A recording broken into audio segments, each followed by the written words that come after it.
Satu gagasan yang besar dibuat oleh Datuk Seri Sanusi Makno sebagai MD untuk meletakkan satu hala tuju yang lebih jelas, iaitu The Greater Kedah ni, untuk semua rakyat Kedah faham apa matlamat dan hala tuju kerajaan Kedah hari ini.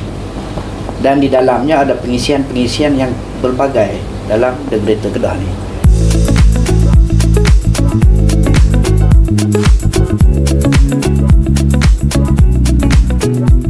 Assalamualaikum warahmatullahi wabarakatuh. Bersama kita podcast PAS Kedah. Saya Aiman Tash. Dan saya Mansur. Like, comment dan share. Ring bell notification. Stay tune juga dalam TV PAS Kedah dan juga open mic Pemuda PAS. Okay. So itu opening kita settle dah. Saya tuan-tuan pun boleh tengok saya hari ni getah juga pasal apa. Pasal saya penampilan barulah dalam podcast kita hari ni. Ya. Segmen apa ni segmen kita? Segmen anak muda kan ni? Segmen kita nak bincang pasal ni, ada The Greater Kedah, ada pasal Kedah Sejahtera, yang mana kita nak bincangkan dengan lebih mendalam dengan Fimanso. Ya. Bertajuk kita ni ada apa-apa nak cerita ke sikit pasal opening sikit ke? Okey tuan-tuan dan perempuan semua, kita dalam segmen open mic Pemuda Kedah yang kita cuba untuk tengahkan, dan kita akan bincang isu-isu berkenaan dengan dasar-dasar kerajaan negeri Kedah dalam konteks anak muda pada hari ini. Dan hari ini perkenalkan kita punya penulis hari ini. Tetamu kita Ustaz Hamadah, Ketua Penerangan Dewan Pemuda PAS Negeri Kedah, dan juga pengarah pilihan raya kita. Dia penampilan khas ni, pengarah pilihan raya, Ustaz Pak Ku Muhi. Jadi hari ni tajuk kita agak berat lah, kita tak tahulah bagi tuan-tuan berat ke, tapi bagi kami orang kata dia perlu dikupaskan dengan lebih mendalam dan diceritakan dengan lebih detail. Akan tetapi kita bawa penampilan dengan lebih santai lah. Sebab tu saya hari ni saya nak kontra apa nak balance balik tetamu kita pakai dengan jaket suit khas semua, dengan handsome, pakai baju korporat Balik pada kerja. Jadi Nampak kami lebih raja. jadi kami bawa penampilan santai sikit hari ni. Baju tak apa berkula kita, InsyaAllah bagi semua mudah hadam dalam perbincangan ini. Ya, betul. Jadi hari ni kita akan bincangkan tentang santai, relax-relax ya, tentang Greater Kedah yang baru saja dilancarkan baru-baru ni di Dewan Seri Mentalun oleh Prof Haim dan disempurnakan oleh Yang Berhormat Salah. Dan ada ucapan daripada Tun Mahathir juga, dan juga ada petang tu sesi dengan Tuan Puan Jadi yang memberikan kupasan yang menyeluruh berkenaan dengan pemerintahan Islam berkaitan dengan pentadbiran Islam itulah sendiri. Dan hari ini kita nak bincangkan tentang Greater Kedah, tajuk yang besar, tajuk yang memerlukan kepada orang faham lah secara mudah dia apa sebenarnya Greater Kedah ni kan. Kita bincang tinggi-tinggi langit, orang tak faham dia apa yang sebenarnya gist utama tu kan, apa isi utama Greater Kedah ni. So mungkin kita boleh bincang dulu, boleh utarakan pandangan daripada panelis kita ni tentang apa sebenarnya maksud The Greater Kedah sendiri untuk mudah faham. Bismillahirrahmanirrahim. Saya dulu kah? Boleh, tidak. Mana-mana boleh. Baik, pertama sekali terima kasih kepada bos kita Hafiz dan juga Iman. Pertama sekali bila kita bincang The Greater Kedah ni, kita kena faham situasi dan realiti yang ada sebenar di negeri Kedah. Realiti di negeri Kedah ni, penduduk dia dan juga bagaimana suasana kehidupan rakyat Kedah tu sendiri. Satu gagasan yang besar dibuat oleh Datuk Seri Sanusi Makno sebagai MD untuk meletakkan satu hala tuju yang lebih jelas, iaitu The Greater Kedah ni, untuk semua rakyat Kedah faham apa matlamat dan hala tuju kerajaan Kedah hari ini. Dan di dalamnya ada pengisian-pengisian yang berbagai dalam The Greater Kedah ni. Jadi The Greater Kedah juga adalah kesinambungan daripada apa yang telah dibuat sebelum ni oleh Tan Sri Ustaz Rizal Razak, iaitu Kedah Sejahtera, nikmat untuk semua. Tetapi dikemaskan lagi bagaimana perancangan juga Kedah Maju 2030 dan 2035 sampai The Greater Kedah yang kita target pada 2050. Ini satu perancangan dengan hala tuju yang jelas. Kemana kita nak pergi, apa pengisi anda, apa yang kita kena buat dan kemana kita nak usahakan. Itu secara gambaran asas di Kereta Kedah. Bukanlah di Kereta Kedah ni kita faham nak jadi seorang panglima pahlawan. Dia meletakkan satu hala tuju seperti juga macam rancangan Malaysia yang ke berapa apa semua tu. Dalam Kedah ni letakkan satu dasar nak menuju ke arah 2050 di Kereta Kedah tu. Ini satu dasar yang diletakkan. Jadi selepas ni siapa ramai pun teruskan usaha tu. Seperti mana juga Yang Amat Berhormat Menteri Besar selalu sebut, kita bukan scrap off terus. Ada perancangan yang baik kita teruskan untuk mencapai kejayaan di Kereta Kedah, insya-Allah. Dia nampak macam seolah-olah kerajaan hari ni dia cuba untuk, kalau tafsiran saya lah kan, dia macam bawa satu payung. Bila tak ramai orang, besar tu lah payung dah. Sebelum kita pikat panjang, kita besar ramai orang nak datang main kenduri kita kan, tu besarlah kemah dia. Tu kecil kemah tu, kecil lah orang nak layan tu. Besar kemah tu, besarlah orang nak sambut dalam tu. So mungkin Kereta Kedah ni part of kemah besar yang kerajaan sediakan. Dia bukan benda baru dan dia bukan benda yang kontradik. Macam orang kata, kerajaan baru tu kan kerajaan dasar baru pula kan. Ni dah kan, mungkin benda tu yang kita nak hamak kat rakyat supaya benda ni jelas. Ini dasar penulisan masa depan kita di Kedah ni. So kenapa aku pandangan nak tambah sikit. Kalau kita tengok pada semangat dan juga aspirasi asal awalnya lah, bila Yang Amat Berhormat Menteri Besar dia gagaskan di Kereta Kedah tu, pada masa tu orang-orang politik dia kata benda ni slogan politik ya. Dan kita semakin serius bersedia ke arah tu. Bahkan telah dilancarkan pun di Kereta Kedah baru-baru ni. Wawasan besar tu ialah kita nak letak Kedah ni di mana. Dalam cabaran kita nak berdepan dengan saingan daripada negeri-negeri berjiran. Contohnya kita ada Pening, cabaran yang Pening, dan memang sememangnya kita tahu pun kedudukan Pening tu dari sudut kekuatan ekonominya, kekuatan politiknya yang memberi kredit lebih kepada parti yang memerintah di negeri itu. Dan cabaran-cabaran itu juga akan meletakkan Kedah ni sebagai sebuah negeri jelapan padi. Kita nak bekal makanan, kita bekalkan makanan kepada rakyat Malaysia, tapi seolahnya kita ni tak nampak peranan kita lebih besar daripada tu. Jadi selain daripada kita nak bawa wawasan besar tu, kita sebenarnya penting untuk kita sedarkan dan fahamkan, bawa rakyat semua faham kata aspirasi kita ni besar lagi dan sebenarnya kita boleh lebih lagi. Kata apa, dengan dalam masa yang sama kita ambil inspirasi kisah-kisah sejarah kehebatan Kedah dulu. Jadi itulah kita bawakan semangat di Kereta Kedah tu supaya sampai satu masa dan memerlukan perancangan yang disebut oleh Ustaz Hamadah tadi ni, sampai satu masa Kedah boleh berada setanding dengan negeri hebat yang lain. Bahkan pada hari ini pun semakin hari kita boleh tengok dari segi rekod dan prestasi pemasukan pelaburan yang sangat memberangsangkan untuk dalam tempoh kebelakangan 3-4 tahun kebelakangan ni, masih berada di top 3 dan top 5. Itulah sikit sebanyak.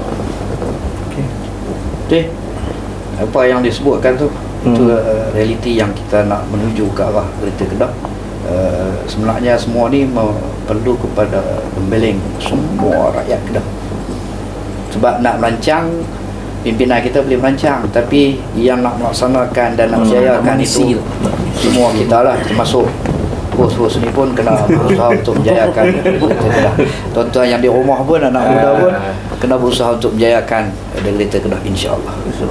Cuma bila saya tengah bila aku sebut tu kan, bila MP sebut dalam program Bunga Raya, sebut mula-mula tu yang MP sebut Kereta Kedah tu kan, orang mula fikir lepas tu isu tu dia nak sekali isu Penang tu, orang ingat isu kita gaduh dengan pajakan Penang, isu sejarah. lepas tu sampai tahap ada orang kaitkan adakah Kereta Kedah ni proses conurbation, maksudnya proses untuk membesarkan wilayah Kedah ni, ambil Penang balik masuk Kedah.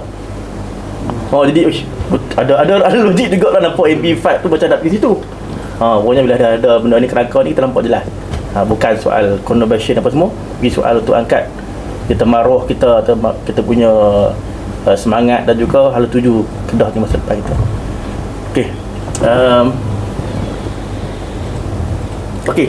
Kita bincang juga tentang soal Kereta Kedah tadi kan. Soalan yang akan datang kemudian tu adalah soal bagaimana untuk mewajahkan Kereta Kedah tu kan. Kita bincang Kereta Kedah ni bla bla bla bla. Kita ada Cordon Bluff Kedah. satu dasar yang dah dibenarkan sebelum ni kan. So macam mana kita nak posisikan Cordoba of Kedah ni untuk kita kata memayungi ataupun untuk menunjangi dalam masa kita nak bawa ke Greater Kedah ni? Mungkin Pak Ku boleh respon.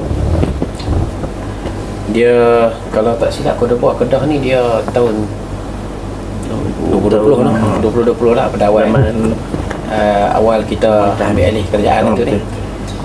Dan kalau kita tengok pun sebenarnya kalau ikut aspirasi ilmu lah, bila sebut Cordoba Kedah ni, kita di Pengkapah Kedah ni lebih faham tentang ialah aspirasi ilmu. Dan mana kalau kita tengok ilmu ni, kita fahamlah tuntutan dan juga kepentingan ilmu tu dalam peranan kita untuk mengisi ruang-ruang dalam kerajaan lah, termasuk takbirannya, ekonominya,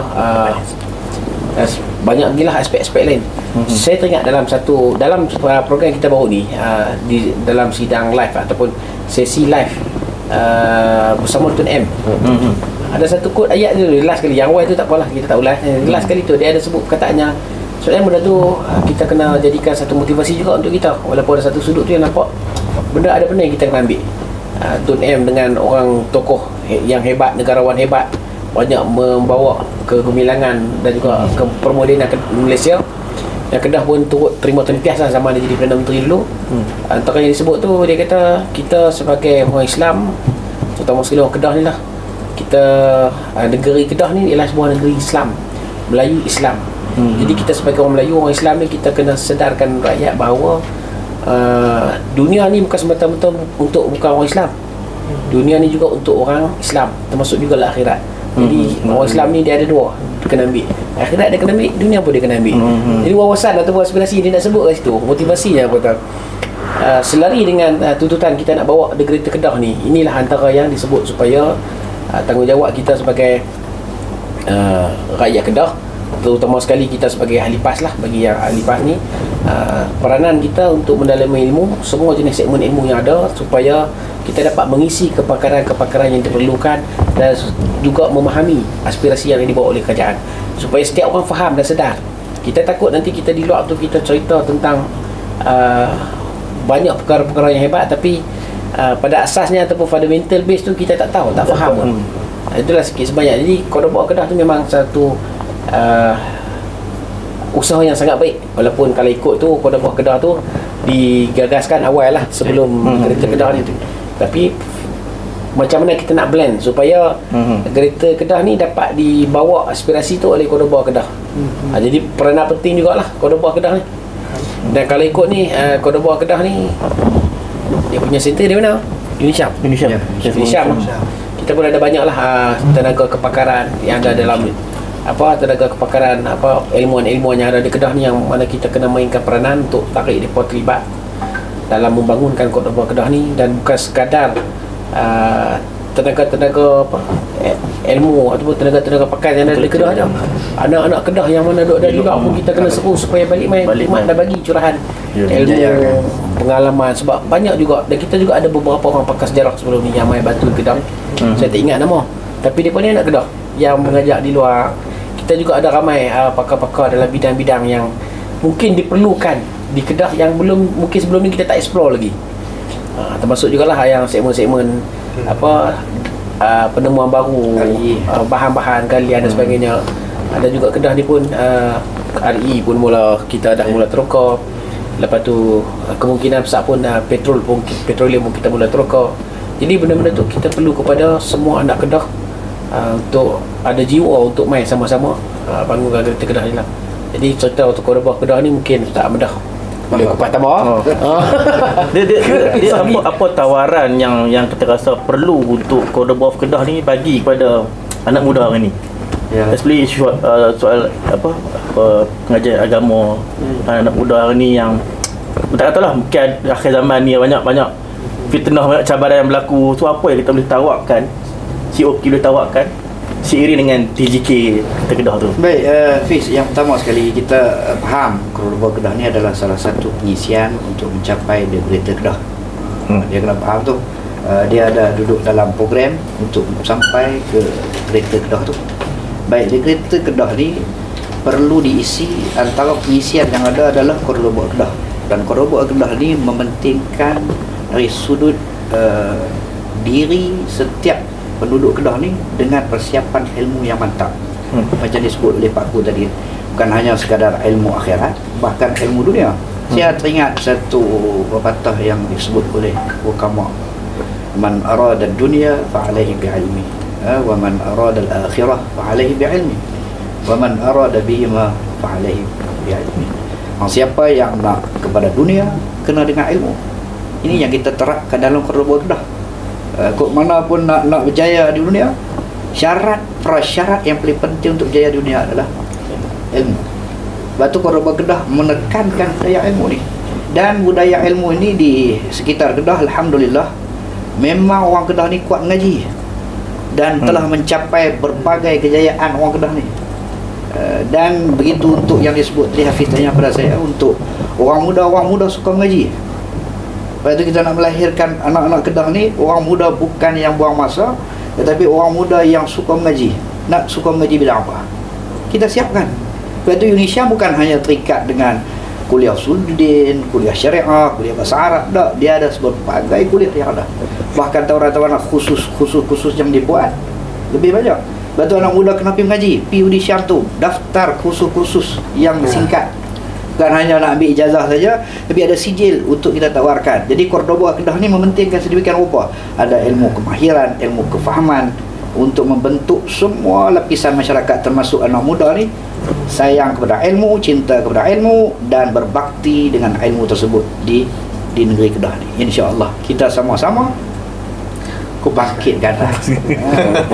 Menarik tuan-tuan tentang Cordoba Kedah, tentang keilmuan, terkaitkan dunia dengan akhirat, terkejar akhirat dapat dunia.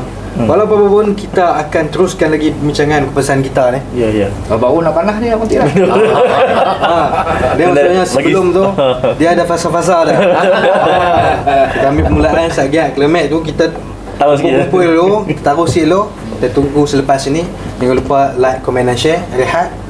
Dan saya kita tanya lain soalan lain. Okey.